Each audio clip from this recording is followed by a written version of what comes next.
உனக்காக நான் கை தட்டுறேன்டா, சொல்லுங்க யாரை எதிர்த்து ஓடணும்னு சொல்லுங்க அப்படிங்கும் பொழுது மிக வயதான கைகால் தளர்ந்து போன ஒரு நபர், கால் எடுத்து முன்னால் வைக்கவே கஷ்டமாக இருக்கக்கூடிய ஊரில் உள்ள பெரிய ஒரு நபரை கூட்டிகிட்டு வந்து பக்கத்தில் நிறுத்திட்டு, கூடவே கண் பார்வை இல்லாத ஒரு பெண்மணியும் கூட்டிகிட்டு வந்து நிறுத்தி இந்த 2 பேர் கையையும் இந்த குழந்தைகிட்ட கொடுத்து, இவங்களோட தான் நீ ரேஸ் ஓடணும் அப்படின்னு சொன்ன உடனே அவன் என்னது இது வினோதமாக இருக்குது அப்படின்னு நினச்சான்.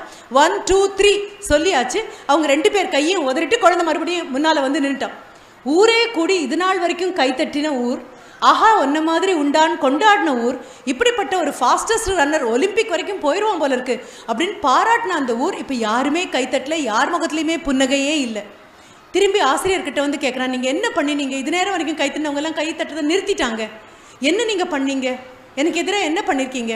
அப்போ ஆசிரியர் சொன்னது, இந்த ரேஸ் வேறு விதமானது. என்ன பண்ணணும் அப்படின்னா, இவங்க 2